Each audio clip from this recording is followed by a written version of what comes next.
Welcome to the Hospital Finance Podcast, your go-to source for information and insights that can help you stay ahead of the challenges impacting healthcare finance.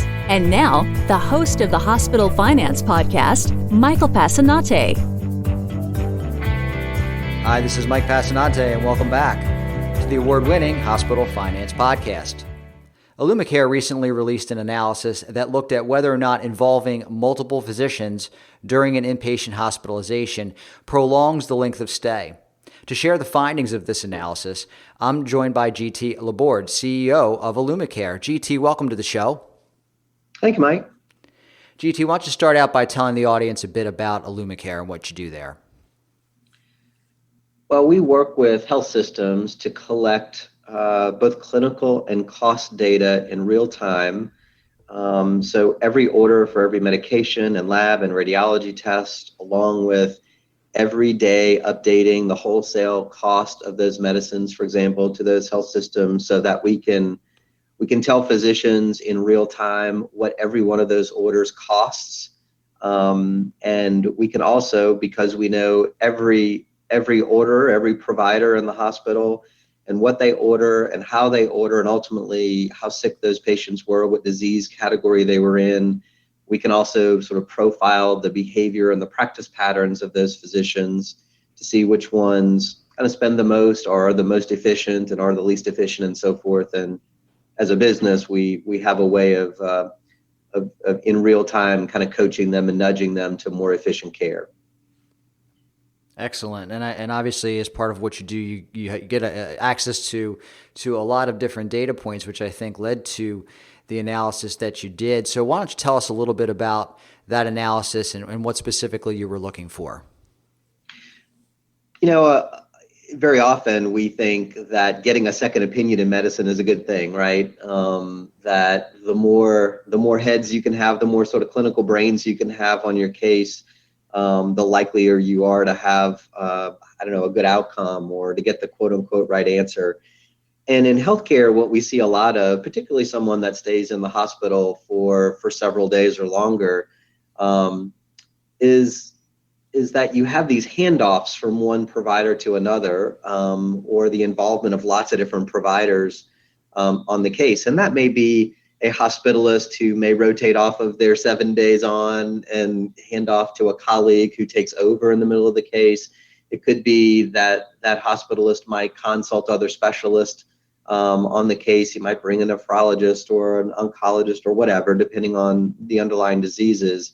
And what you wind up with is a lot of cooks in the kitchen. And the question that we looked at was, what's the implication of all of those handoffs? Does that cause excess length of stay? And is there a relationship between the number of providers who are actively involved in a case and the length of stay of a patient? And can you just briefly explain how you conducted the analysis? Sure. So what we did was we took a subset of our client base. We have many hundreds of facilities that send this data, but we looked at the facilities that we had really good data from as to who the ordering provider was and what specialty those providers were in. And we required that whatever hospitals we included in the analysis, we had to know who the provider was and know what type of provider they were on 75% or more of the orders of that health system. And then we kind of looked at those providers who were actively involved in a case, which we defined as someone who wrote an order for a medication or a radiology test or a lab test. So there could be some providers that were consulted and might have, offered an opinion, but if they didn't actively order something, we didn't even consider them as part of what we analyzed. And what we went about doing then was, with these thousands and thousands of inpatient admissions, is began to sort of analyze what are the effects of having multiple physicians on the case, and does length of stay change the more you have? And so the first thing that we found, we took sort of a simple cut of the data and just simply said, what's the correlation between the number of unique providers who are actively involved in a patient, in an inpatient stay, and their length of stay? And what we found is that once you pass 3 providers who are actively involved in your case, every additional provider added about 0.6 days to the length of stay. And the correlation there continued all the way up to 18 different providers. So it's, the R square on that was 0.98. It's almost a straight line correlation between like every additional provider that you have adds another 0.6 days to length of stay.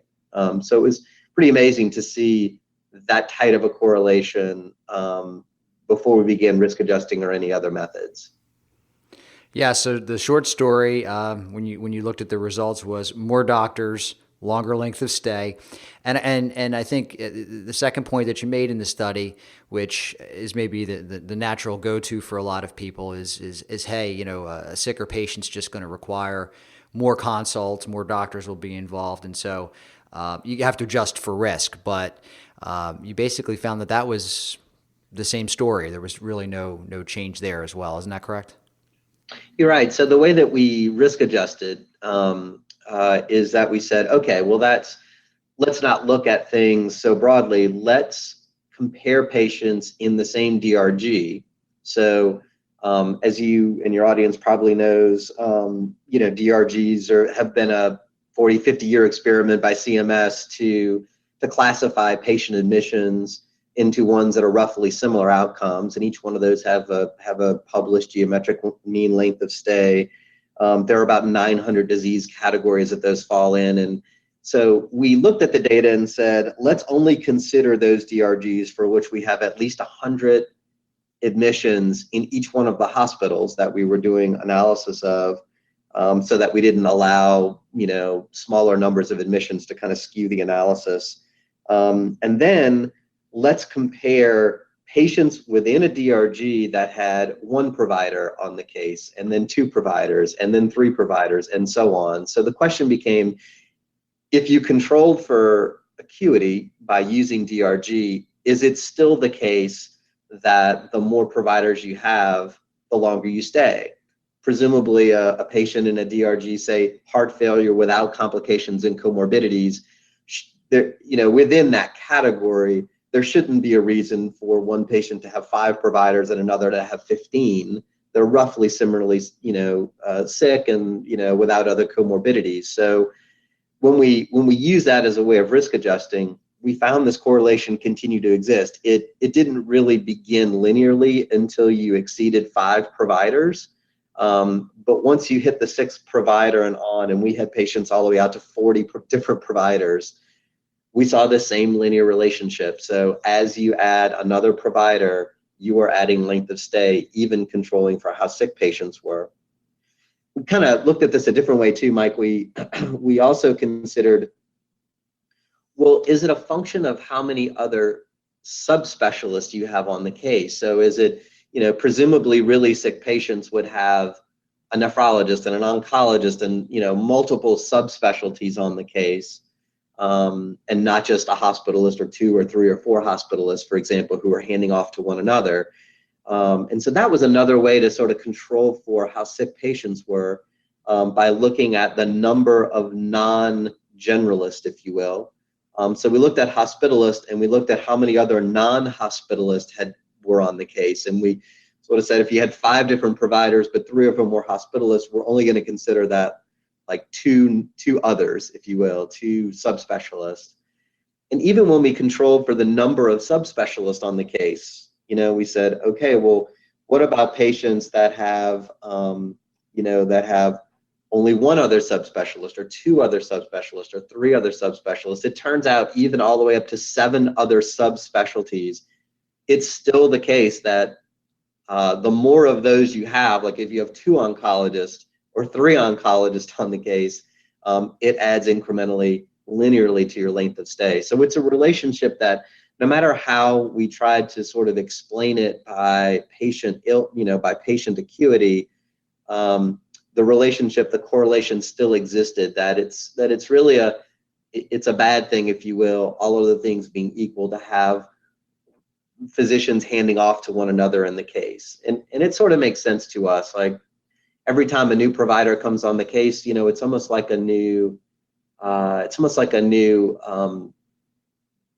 like a new detective coming to solve a crime, on the same case. Like you start with one detective who sort of gets his theory of the case and examines all the evidence, what happened here, and formulates a hypothesis about it and is working through. In the middle of that, they stop and they hand it off to another person. Well, that second person then has to start from scratch almost, right? And maybe, and try and pick up, okay, what happened here and what's the evidence? And let me read all the notes and form my own opinion, my own hypothesis of what happened here. And as soon as they get to it, you stop and start all over again. So these handoffs, one can hypothesize how inefficient they can be. And especially in this day and age where a lot of physician notes are copy and pasted of a ton of information, we've sort of lost some of the ease of kind of reviewing everything that's happened so far and everybody else's opinion that came before you. And that's what we think kind of contributes to this effect of really adding the length of stay. And you also found that some providers just consult with other doctors more than others. Yeah, so when we thought about, okay, well, what do you do about this? I mean, it's interesting to know that this correlation exists, but is there any way to manage this? So if I'm a hospital CMO or a CFO, how can I turn this into actionable information? And it turns out that you're exactly right, that that some physicians tend to overconsult, if you want to think of it that way. They consult much more frequently than their peers, even when you control for DRG and other kind of patient factors. And we found huge variation in the propensity. We studied specifically hospitalists and asked, how many other non-hospitalists do they tend to consult? And we only looked at hospitalists that had a pretty large number of encounters that we were studying, so that we could get a good feel for how frequently this happened and not allow one or two, sort of quote unquote train wreck patients to muddle the numbers. And what we found is, on average, hospitalists tended to consult for about 4.3 other non-hospitalists per admission. But there were some hospitalists, in fact, the highest on the list, averaged 11.8 non-hospitalist consults per admission. And we thought, wow, that's crazy. That must be someone who barely made the cut of 20 admissions. Surely that's an outlier in the data. No, actually, that provider had seen 265 encounters included in that. So that average wasn't just one patient skewing or one or two patients skewing the data. That was across quite a number of admissions. And it just highlighted that this is something that is actionable, that you can begin to look at your providers and see their propensity to consult other specialists and other providers.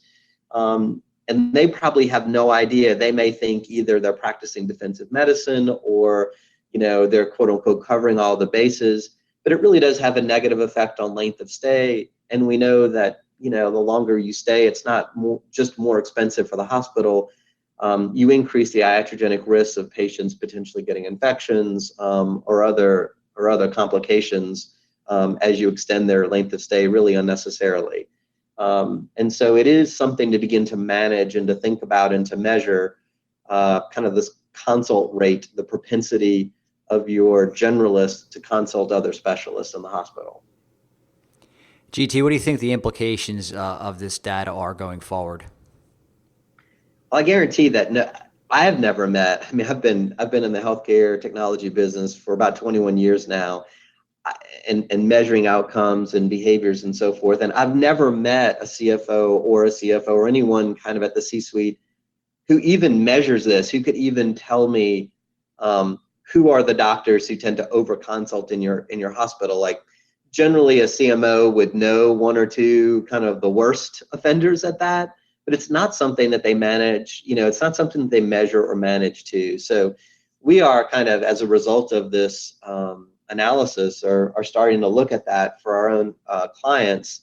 And I'd encourage other people to see if they can measure it internally, and again, to think about and have conversations with and try and drill down, like for the people that are really the highest, consulters, to try and understand why they do that and talk with them about it and see if they can't understand sort of the negative effects of that and manage that down. Because I think ultimately, if we can kind of take some of those outliers and bring them back to the mean, we can not only be more financially efficient as a hospital by lowering length of stay overall, but provide more efficient. We know that efficient care is better care for patients, and so we can kind of help patient care at the same time. If someone wanted to read this analysis or find out more about IllumiCare, where can they go? We've put this analysis on our website at illumicare.com. This is the second kind of cut of research that we did. The first one was looking at which provider types have the highest variation in spending given the same patient type. So we've also are asking folks, we've got 3 or 4 more research ideas, and on our site they can actually vote for the next e-report that we release. We've done some preliminary analysis to look at other things and are interested, and we'll continue kind of putting out this sort of research. GT LaBorde, thanks for joining us today on the Hospital Finance Podcast. Mike, it's been my pleasure. Thank you for doing this. If you have a topic that you'd like us to discuss on the Hospital Finance Podcast, or if you'd like to be a guest, drop us a line at update@bessler.com. This concludes today's episode of the Hospital Finance Podcast. For show notes and additional resources to help you protect and enhance revenue at your hospital, visit bessler.com/podcasts. The Hospital Finance Podcast is a production of Bessler. Smart about revenue, tenacious about results.